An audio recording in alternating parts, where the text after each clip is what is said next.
Have you ever wondered what the plus is for in the LGBTQIA+ acronym? Well, you've come to the right place. It's for whatever the hell is going on in shoujo manga. More than half of the series could be mistaken for yuri and yaoi, or somehow they have queer subtext even if they're technically straight. Debates around whether Banana Fish is a BL even though Ash and Eiji never technically say that they're in love reign supreme. Or hundreds will ask if Rose of Versailles is even a yuri because Oscar doesn't end up with a girl. The only acceptable answer to all of these questions is really, do you think it makes gay? Well, yes! You could play a never-ending game of are they queer or just a straight couple with this demographic of manga. This boy looks like a beautiful butch lesbian, or this female love rival of the main protagonist may as well just marry her instead. But let's ask the question, why is this? Why do so many shoujo manga feel so gay even when they're not? The fact of the matter is that shoujo has been doing a gymnastics floor routine of queer identities and subtext since the 70s when it began to morph into what it is now. It may be written off by current manga fans as just being fodder for straight romance, but that is far from the case. Shoujo manga toes the lines of what conservative society tells us is acceptable and lets girls explore their own sexualities. Much to the chagrin of Twitter anime fans, queerness in media was not invented by the West in 2016. All countries have their own history of queer identities that predate Western imperialism. That includes Japan. They're actually not your safe space for wokeness, but rather have had a long history of portraying love between two men and two women in their fiction. If we weren't focusing on manga specifically, we could even go as far back as the normalized relationships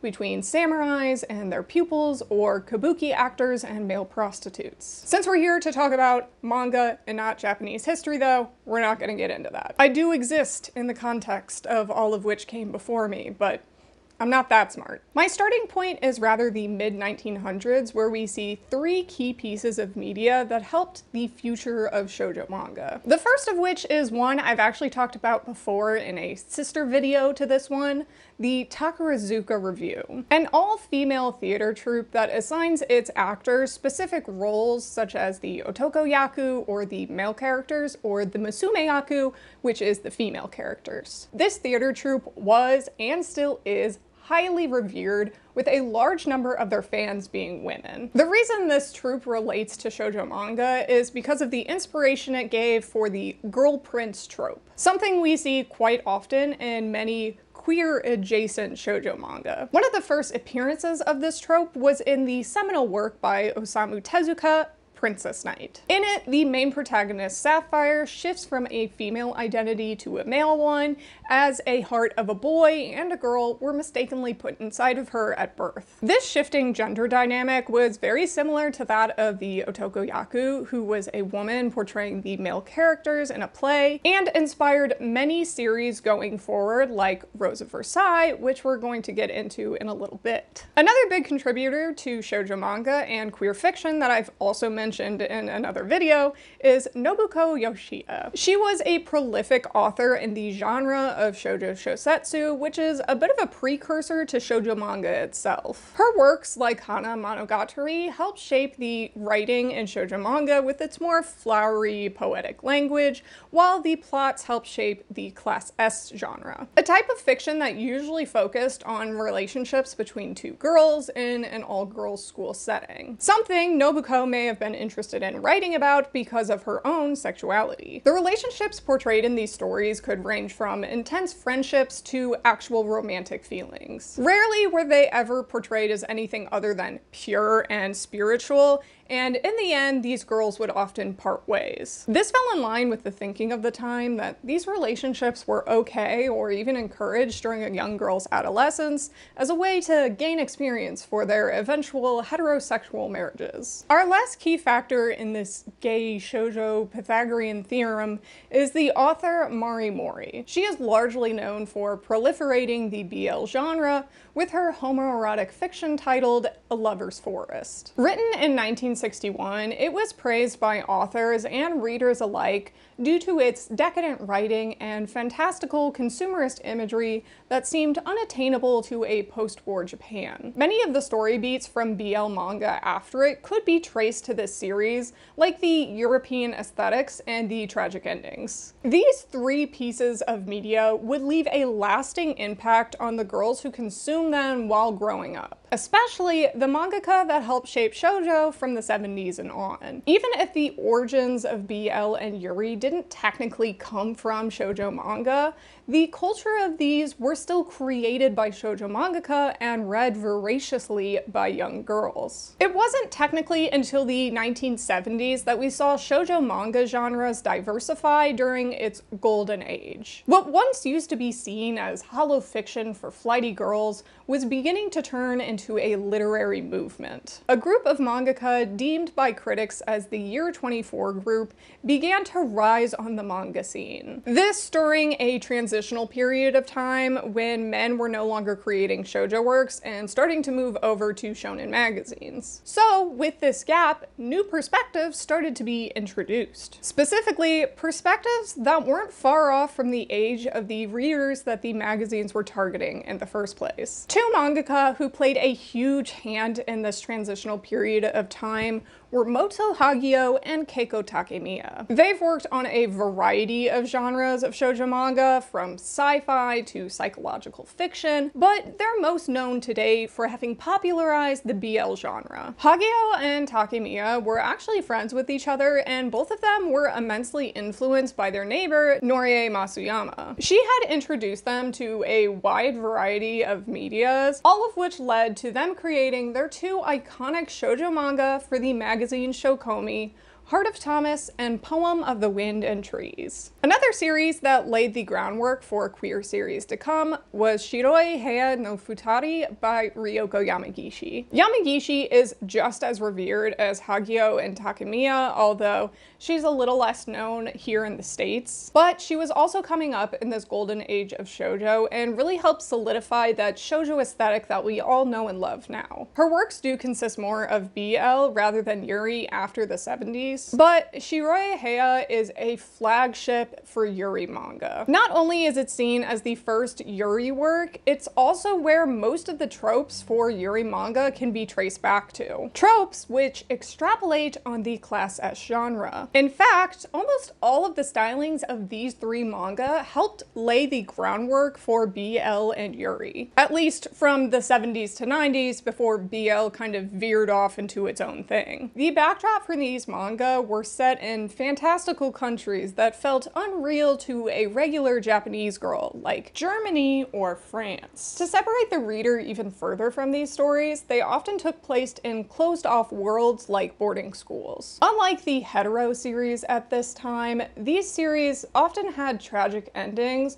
which didn't guarantee characters their happily ever after, which really set them apart even further from the manga at the time. Along with these stereotypical premises, they also had pretty stereotypical character tropes too. One of the commonalities between both BL and Yuri at the time was the opposite hair colors attract writing. Most often, the main pairings would consist of a black-haired character and a light-haired character. In Yuri, this was dubbed the Crimson Rose and the Candy Girl dynamic, with the Crimson Rose being the more masculine, cool one, and the Candy Girl being the doe-eyed, ditzy one. Similarly, in BL, the blonde one was usually the more feminine one, even if all of the boys were meant to be beautiful. The other big trait of queer manga in this period of time was that one or both characters had strained relationships with parental figures and a yearning for love and acceptance. In the mangas I've already mentioned previously, basically every single one of the characters has either bad blood with family members or no existing parents. For two examples, Simone in Shiroi Heia no Futari has a bad relationship with her mother, and Eric from Heart of Thomas was in love with his mother who died. After 1971, when all three of these manga were published, queer relationships in shoujo manga kept popping up. Some of the most popular and critically acclaimed series that came out in this time revolved around same-sex relationships between beautiful boys. Ryoko Yamagishi went on to create the highly praised manga Hiizuru Tokoro Tenshi in the 80s. The beloved BL title From Eroica with Love began in 1976, and there was the school rom-com Mari Toshingo by Toshie Kihara from 1977. While the series on the Yuri front aren't as known today, there were still quite a few that came out. The notoriety of these works really came more from the mangaka who created them, such as Maidens of Aries by Machiko Satonaka, or the horror story Maya no Soretsu by Yukari Ichijo. However, of the Yuri shoujo manga that is more popular in and outside of Japan, we have Onisama-e by Ryoko Ikeda. Most likely this is due to the fact that this was a cult classic anime by the ever-popular anime director Osamu Dezaki. Onisama-e was not Ryoko Ikeda's only queer manga though. In fact, she had created quite a few queer series, such as Futari Pochi, Early Spring, and Claudine, which featured a trans man. However, even with all of the titles I just mentioned, none of them are Ikeda's most popular work that changed manga history with her Yuri not Yuri, BL not BL, Am I a Boy Girl Girl Boy manga, Rose of Versailles. It was a defining piece of work whose legacy lasts even to today, with the new movie adaptation by MAPPA coming soon. That's right, MAPPA dumped Yuri on Ice just to go make a real Yuri. Or at least that's what I would have said if that joke didn't get me absolutely dogpiled when I made it on Twitter. That whole incident is actually what gave me an inspiration to make this video though. So, sometimes Twitter is good for something. They ask you how you are, you just have to say that you're fine when you're not really fine, but you just can't get into it. While yes, Rose of Versailles is not technically a Yuri manga, and especially by today's standards, it still set the trends for many queer manga going forward. The early plot for this historical drama series focused on two women, Rosalie and Marie Antoinette, being brought up before the French Revolution. Rosalie was plucked out of poverty and put into the extravagant world of French royalty, where she meets the beautiful, cross-dressing royal guard Lady Oscar, who she ends up becoming infatuated with. The relationship between Rosalie and Oscar is stereotypical to the Crimson Rose and Candy Girl dynamic from Class S fiction, only breaking the mold by Oscar being blonde, which is truly just a scandal. However, Rosalie is the typical doe-eyed candy girl, while Oscar is our chivalrous and cool Crimson Rose. The two's relationship is pure and spiritual, but ends, as Class S does, with the two of them parting ways. This early storyline in Rose of Versailles would fit in neatly with the shoujo shosetsu of the past that Ikeda most likely read growing up herself. Unfortunately though, the fans were not into this pairing.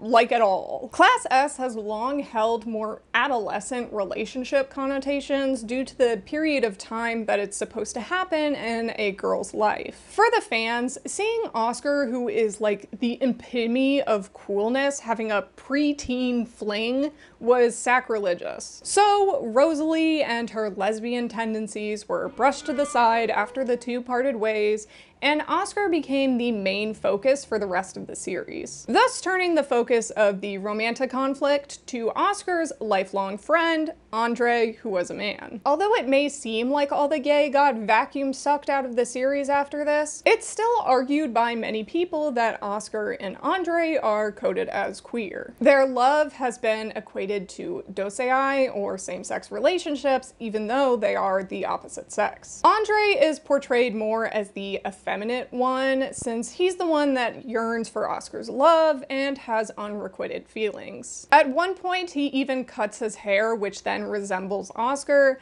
and he also subsequently loses his eyesight, which brings his position as a man down further. This makes the two each other's equal, and Andre the equivalent of Oscar's shadow. It's pretty common for academics to view their relationship as similar to BL, since it kind of nestles itself into those tropes. One character yearns deeply for another's love, one has a fractured relationship with their family, the androgynous yet beautiful appearances, and of course, the most important thing, opposite hair colors. I could also argue that their relationship could easily be viewed as Yuri as well, just because of their social othering and their appearances both being very feminine. The only reason I wouldn't argue it too hard is just because the tropes for them don't really fit into what we've already pre-established for that genre. Either way, it's worth mentioning that Rose of Versailles, whether it's Yuri, yaoi, or everything in between, was especially popular with Japanese lesbians. I mean,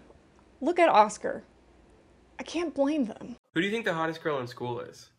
The Epcot ball? Well, I like Melanie, and not just because she's pretty. I think she's really fun. While it may seem now like shoujo at the time was very gay, so Rose of Versailles should have gone further, it was actually the catalyst for more boundary-pushing works to come out after the fact, like Heart of Thomas. Rose of Versailles is really this perfect example of the phenomenon of gay but not gay that we see in shoujo. It perfectly toes the line between Yuri and BL without ever crossing it, but at the same time, setting the trends for both genres with its clear subtext. On top of that, most of the BL and Yuri works weren't even seen as gay by the authors or the readers. The stories themselves may actually be about same-sex relationships, but it was never entirely about that. BL between beautiful boys has largely been interpreted as a way for girls to explore their sexualities without having to see their bodies portrayed. The more feminine character of the two boys is the one that the girl reader can identify with more. He is always illustrated in such a way that can be projected onto by the girls,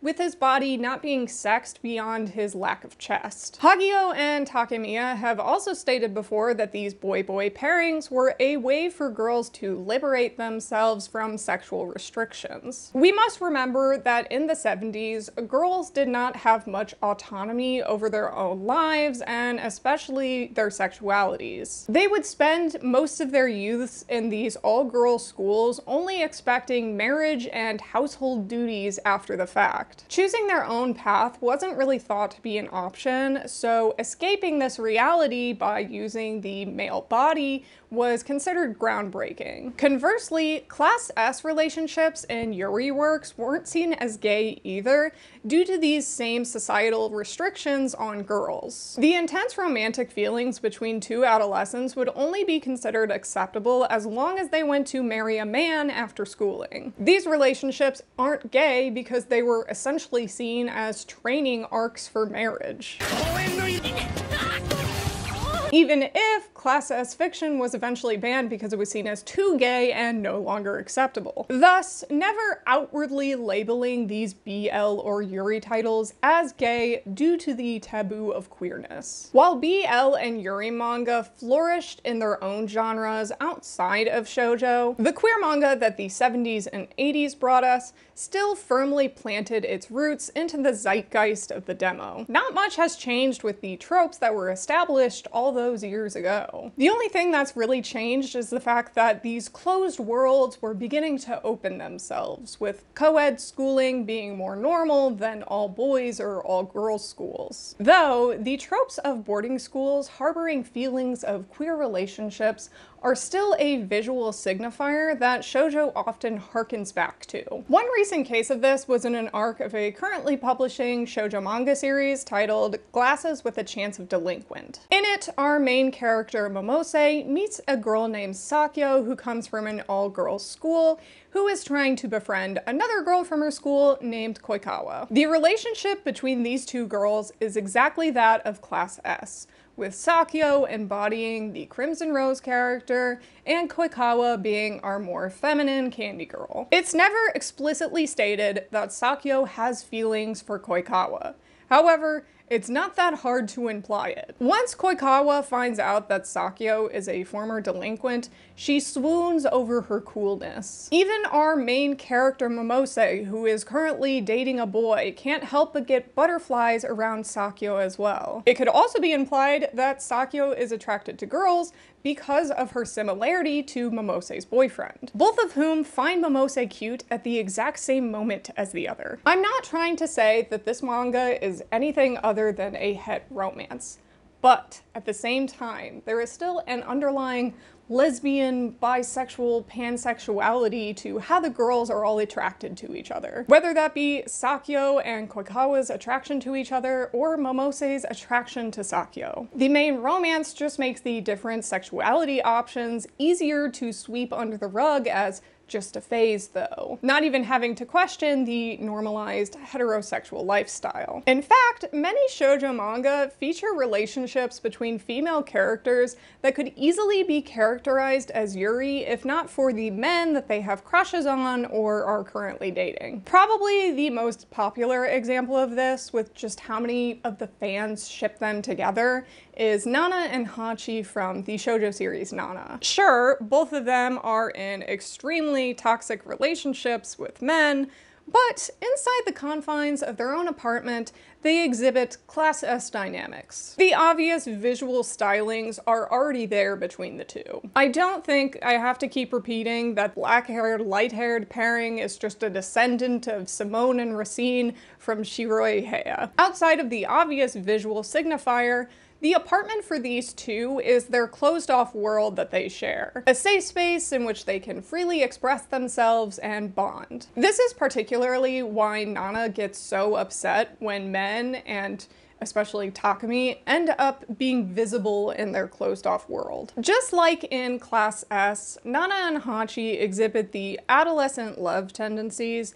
that many here in the States would now call compet, a compulsion to conform to society's scrutiny of women who are not fulfilling their purpose. In Japan, this is kind of known as Ryosai Kenbo, or Good Wives, Wise Mothers, which is what was intended to be taught in the all-girls school systems back in the day. The two's love for each other is seen as childish, and particularly for Hachi. It's just a phase before she grows up. Spoilers for those who haven't read the series yet, so go ahead and skip for like a minute. But the time skip that occurs about halfway through the manga similarly resembles that of Class S fiction, where the girls part ways and Hachi goes on to become a housewife and a mother. In these examples, I've mostly placed focus on girl-girl relationships and how this connects to Class S fiction. This is for a couple of reasons. Firstly, yuri manga, or definitive depictions of romance between two girls, is less available in shoujo manga, as well as outside of shoujo too. This is unlike BL, which, as a shock to no one, has a huge amount of fans now. While it became increasingly visible in the 70s, it gained even more steam with the popularity of the doujin market and comiket. Nowadays, it's taking up shelves upon shelves at Japanese booksellers.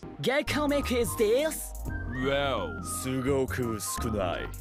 But ここら辺の本は All Boys Love Comic です! Oh my god! Because of this, romantic relationships between men is much easier to find inside and outside of shoujo. Many BL works have been published in shoujo magazines since they started to spring up in the 70s. There are more dated titles like Gravitation or Loveless, the titles wanting to portray more realistic gay relationships like New York, New York, or the more recent examples of My Love Mix-Up or the currently publishing Tamaranai no wa Koi Nanoka. Compare this to yuri in shoujo, and there are significantly less examples to pull from. There's the obvious example of Maria Watches Over Us, which brought yuri manga into popularity of its own in the 2000s, Yamada Tokase-san, which had its spin-off published in a shoujo magazine, and a few shorter titles like Blue Friend or the currently publishing Watashi no Blue Garment. Many of the yuri titles in shoujo shoujo are very, very short with maybe only a volume or two to its name. So most of the time, you'll have to sift through subtext between female characters to get the Yuri that you seek. This can be drawn back to the original reason of Class S fiction being banned in the first place. Lesbians or bisexuality would go against the heterosexual norms that would want to see women get into marriages and have children, and Yuri and shoujo would disrupt this. It's also seen as being too realistic for girls to see their bodies engage with sexuality on the page. Even Moto Hagio stated that she tried out a girl-girl pairing for her precursor to Heart of Thomas, Gymnasium, in November,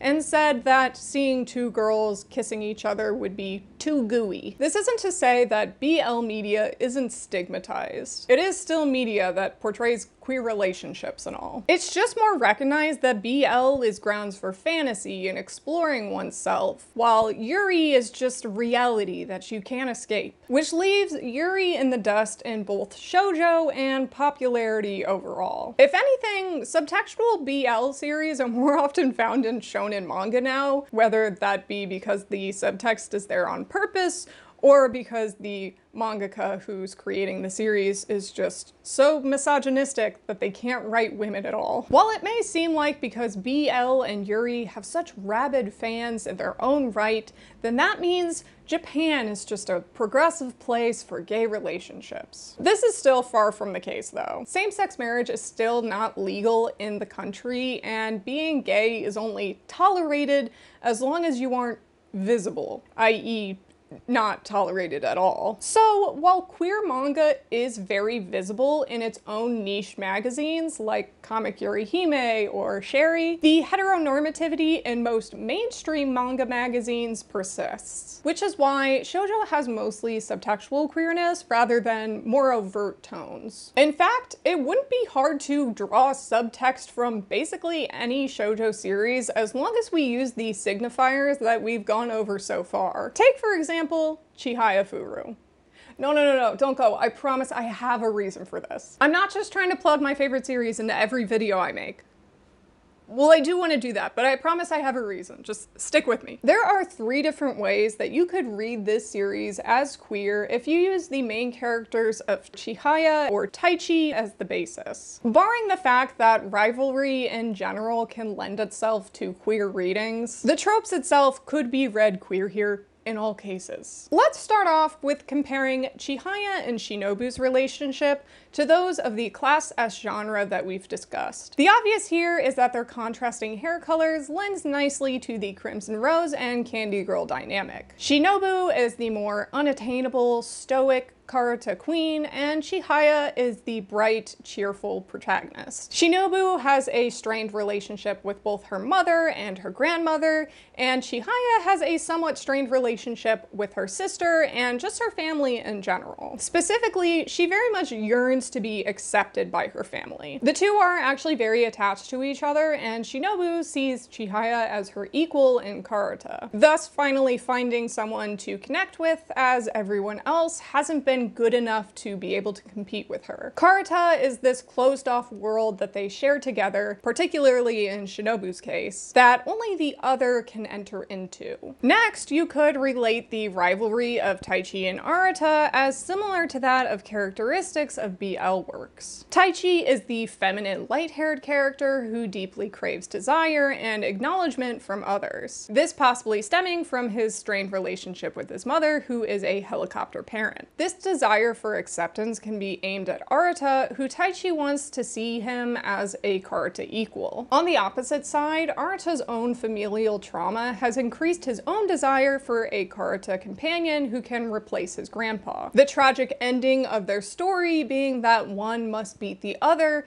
to move on in the Karata tournament. Lastly, even the canon relationship of Chihaya and Taichi could be interpreted in a similar way to the relationship of Oscar and Andre. Taichi and Andre parallel each other with the more feminine issues of yearning for their lifelong friend, While Chihaya and Oscar have more pressing matters to attend to, Karata and the downfall of the French monarchy, same stakes. The unrequited love that Taichi and Andre feel for their partner opens the reader up to identifying with them more, rather than the women who can be seen more as the inspirational ideal. The biggest difference between these two couplings is mostly just the significance of Taichi's own haircut. Instead of resembling Chihaya's haircut, it looks vastly different, as it serves a different narrative purpose for Taichi's own arc. Prior to this though, Taichi's grown out hair kind of does make the two of them look similar to each other. I could even make a case that his grown out hair looks like Chihaya's hair when she was a kid, and the two solidified their bonds with each other. Much like how the feminine appearance of both Oscar and Andre make it easier to read them as queer, so does Chihaya and Taichi. Reading the subtext for this series as queer is well and good. I think reading queer subtext for most heteronormative stories is good practice, if anything. However, it does still need to be said that the default storytelling for most romance series in the mainstream media is heteronormative. No amount of subtext can change the fact that people of different backgrounds and different perspectives can't always see themselves in stories. While I believe that reading subtext is always going to be good, you do also need just as many overt storytelling too. There have been decent strides for changing this subtext to overtness in shoujo though. Recently, a feature on Yuri manga appeared in the Shoujo magazine Ribbon, which was brought to my attention by a Japanese Twitter user who is really happy to see this representation. In a blurb, the magazine included, "Love between girls is normal," which is a nice sentiment for young girls who read this magazine. It even seems like josei manga is getting a head start on this too, with taking the Class S genre tropes and recontextualizing them into the modern age. Examples like Even Though We're Adults and Pink Candy Kiss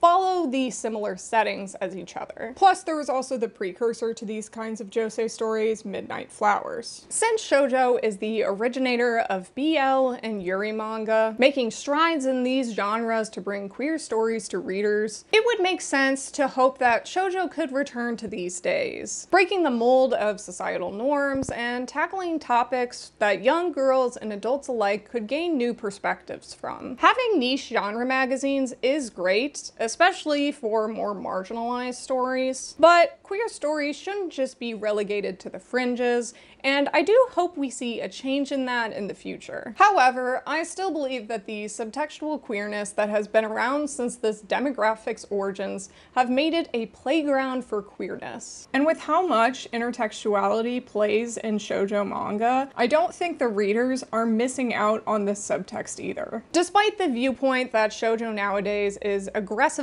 heterosexual, it's still offered a variety of different love stories for decades now. In a still very conservative country, not only is it really cool to see that young girls helped bring queer stories into the limelight, it's also great to see just how much the tropes these series built have remained ever present and can be harkened back to even to this day.